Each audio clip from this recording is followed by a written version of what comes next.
So today we will study about ocean currents. Ocean currents जो topic है वो important है आपके prelims as well as mains GS1 के लिए। मोस्टली क्वेश्चंस आजकल कॉन्सेप्चुअल होते जा रहे हैं कि like what are the causes of ocean currents because of global warming scenario, weathering scenario. तो ओशन करंट्स बहुत इंपॉर्टेंट टॉपिक हो जाता है आपका। तो ओशन करंट्स को अगर हम देखें तो what do you mean by ocean currents?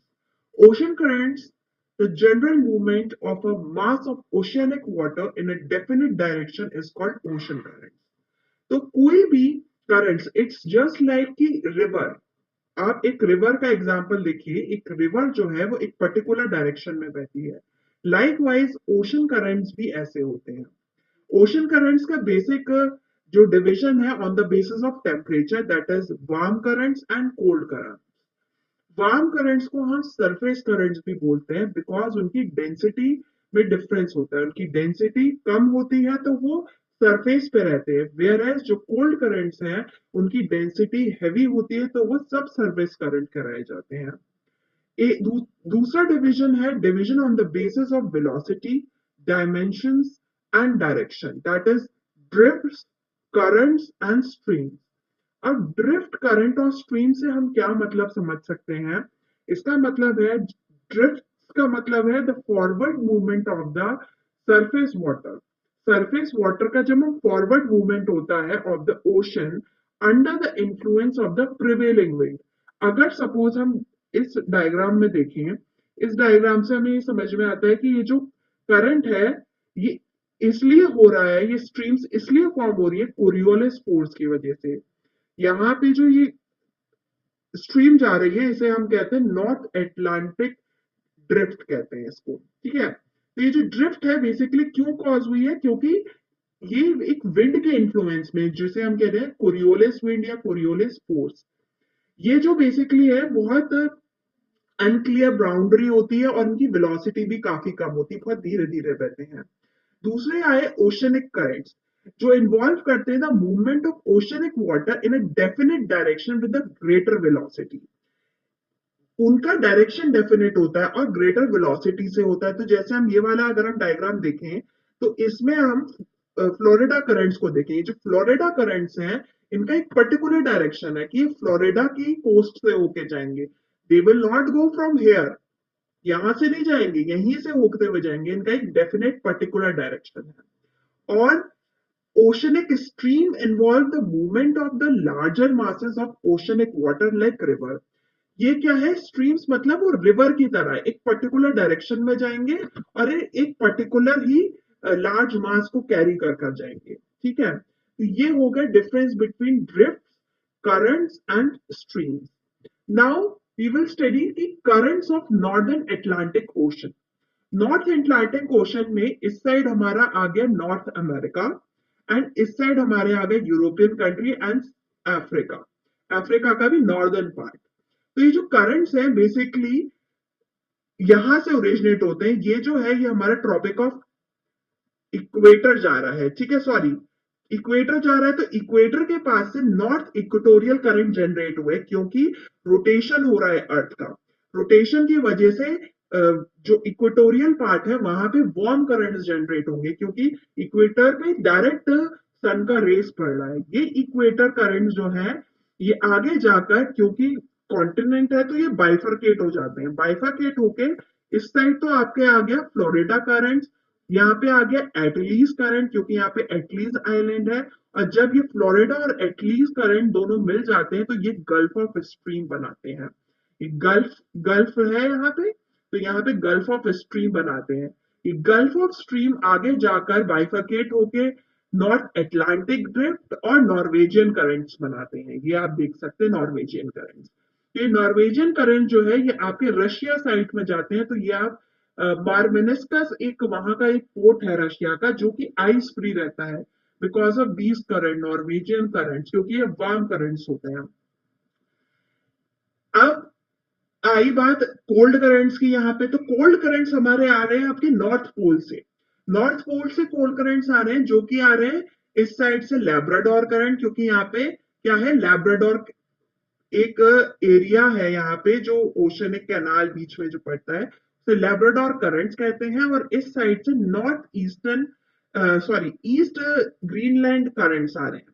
East Greenland currents, ये जो वाटर होता है, कोल्ड वाटर, ये नीचे से आता है, तो नीचे से न्यूट्रिशंस लेकर आता है। जब ये न्यूट्रिशन लेकर आता है और इस साइड वार्म करंट्स आते हैं, तो ये जहां ये मीट करते हैं वहां पे डेंसिटी डिफरेंस आ जाने की वजह से बहुत फॉगी कंडीशंस भी होती है, और दूसरा जो कोल्ड करंट्स है वो न्यूट्रिशन लेकर आता है नीचे से। तो यहाँ पे आपको ग्रेट बैंक करके एक एरिया है जो कि फेमस है फिशिंग के लिए, वो होती है। अब ये जो कोल्ड करंट्स है, जब यहाँ आकर, यहाँ तो आपका डेंस फॉरेस्ट फॉग बन गया, और फिर आपकी फिशेज आ गई। मगर इस साइड में जब वो आते हैं तो यहाँ पे वो कैनरीज करंट कराते हैं, और जब ये जो वाटर है, कोल्ड वाटर जब आता है, तो वो अपवेलिंग की कंडीशंस में आता है कि ऊपर की उठता है, तो ये क्या न्यूट्रिशन लेके उठता है। और दूसरा यहाँ पे डेंसिटी और प्रेशर डिफरेंस क्रिएट हो जाता है, तो आप इस साइड सहारा डेजर्ट देख सकते हैं।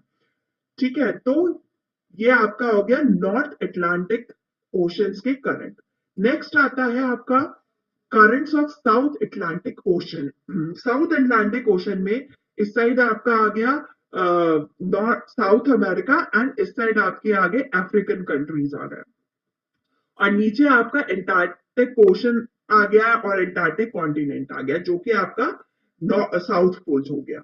अब यहाँ पे फिर से इक्वेटोरियल करंट जनरेट हुए, क्योंकि इक्वेटर के पास ये लाइन जा रही है। इक्वेटोरियल करंट जनरेट हुए, वो वार्म करंट है। इक्वेटोरियल करंट जनरेट होने की वजह से काउंटर इक्वेटोरियल करंट्स भी जनरेट होते हैं।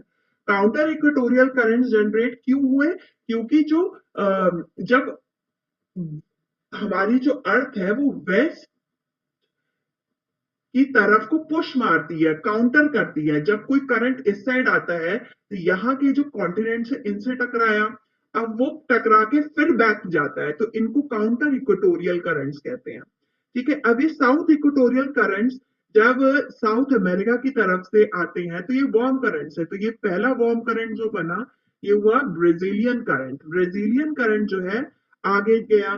ठीक है, और नीचे से आ रहे हैं आपके सदर्न पोल से करंट्स आ रहे हैं, जो जिसे हम कहते हैं west wind drift. West wind drift जब यहाँ से आती है, यहाँ पे बाइफरकेट करके, यहाँ पे फॉकलैंड्स आइलैंड है, उस एरिया में जो उसके करंट्स आते हैं उसे हम कहते हैं फॉकलैंड करंट्स। ये क्या है? Cold currents. ठीक है, और फिर ये फॉकलैंड करंट्स आगे बढ़ते जाते हैं, सदर्न अटलांटिक ड्रिफ्ट करंट बन जाती है। फिर यहाँ जाकर ये बेंगुएला करंट्स होते हैं। बेंगुएला करंट्स ये भी कोल्ड करंट्स होते हैं। तो हमने बताया कि कोल्ड वाटर जो है वो न्यूट्रिशन लेके जाता है, क्योंकि ये सब सरफेस करंट होता है, तो नीचे से न्यूट्रिशन लेके जाता है।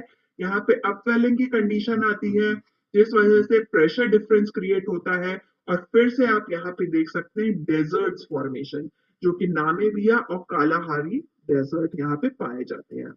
नेक्स्ट अगर हम देखेंगे तो वो करंट्स होंगे currents of Indian ocean. Indian ocean एक ऐसी जगह है जहां पे आपका नॉर्दर्न पोल से कोई वास्ता नहीं है, इसलिए यहाँ पे जो करंट फॉर्मेशन है वो इतना अच्छा नहीं होता, क्योंकि यहाँ पे सिर्फ वार्म करंट्स ही हैं। थोड़े बहुत कोल्ड करंट्स आते हैं जो कि आपके नॉर्दर्न साइड से आते हैं, सॉरी सदर्न साइड से आते हैं, सदर्न अटलांटिक एंटार्क्टिक एरिया से आते हैं, मगर वो इतने परफेक्ट नहीं बन पाते हैं। तो आप देखेंगे कि यहाँ पे साउथ वेस्ट मॉनसून ड्रिफ्ट बनती है जब इक्वेटोरियल करंट्स यहाँ से आते हैं, और यही साउथ वेस्ट मॉनसून ड्रिफ्ट जो होती है इंडिया में और इंडिया के आसपास की एरिया में, जैसे आपकी सोमालिया हुआ, आपका यूएई हुआ, आपका पाकिस्तान, ईरान, ये एरिया जो म्यांमार हुए, इस एरिया में मॉनसून इसीलिए आता है कि यहाँ पे west south west monsoon drift होती है। सेकंड, अगर हम नीचे की साउथ इक्वेटोरियल करंट जब हुए, तो इस साइड आए तो मोजाम्बिक क्यू करंट्स बने, और इस साइड आए मेडागास्कर, क्योंकि ये मेडागास्कर, ये मोजाम्बिक क्यू करंट और मेडागास्कर, ये जब दोनों मिले तो ओलेनियस करंट्स बने, जो कि आपके वार्म करंट्स हैं। नीचे से आपकी आ रही है वेस्ट विंड ड्रिफ्ट आ रही है। वेस्ट विंड ड्रिफ्ट जब आगे बढ़ती है, तो यहाँ पे वेस्ट ऑस्ट्रेलियन करंट्स बनते हैं, ये आपके कोल्ड करंट्स होते हैं, और ये कोल्ड करंट्स अगेन अपवेलिंग की कंडीशन आते हैं, और इस एरिया में अगेन आप प्रेशर डिफरेंस की वजह से और एटमॉस्फेरिक डिफरेंस की वजह से ग्रेट ऑस्ट्रेलियन डेजर्ट होते हैं। तो मोस्टली प्रीलिम्स इवन अभी के ट्रेंड में देखा गया है कि मेंस में क्वेश्चन पूछा गया था कि why there are desert on the western coast of the continents. तो यही इसका कॉज है कि जो करंट्स है, जो ओशनिक करंट्स है, जो कोल्ड करंट्स है, उनकी अपवेलिंग की कंडीशन से और उनकी अपवेलिंग की कंडीशन से जो एटमॉस्फेरिक डिफरेंस आया और जो आपके डेंसिटी में डिफरेंस आया, उस वजह से यहाँ पे ह्यूमिडिटी की कंडीशन नहीं आ पाती है और ये डेजर्ट्स में कन्वर्ट हो जाती हैं एरियाज। नेक्स्ट है currents of north Pacific ocean. North Pacific ocean के जो करंट्स होते हैं वो अगर हम north equatorial currents again generate हुए वो वार्म करंट्स होंगे क्योंकि सनरेज डायरेक्टली फॉलो हो रही हैं। यहाँ पे जाकर आपके इस साइड आपका है रशिया, चाइना और इस साइड आपके आ गया नॉर्थ अमेरिका और थोड़ा आपका साउथ अमेरिका का नॉर्दर्न पार्ट आ गया। तो नॉर्थ इक्वेटोरियल करंट जब जनरेट हुए और जाकर बाइफरकेट हुए ड्यू टू कॉन्टिनेंट्स, तो यहाँ पे जो पहला करंट यहाँ से वार्म करंट बना क्योंकि वो हुआ कोरोशियो करंट। तो ये कोरोशियो करंट्स जो हैं वो आगे जाकर आपकी ड्रिफ्ट में कन्वर्ट हो जाते हैं जिसे नॉर्थ पैसिफिक ड्रिफ्ट कहते हैं।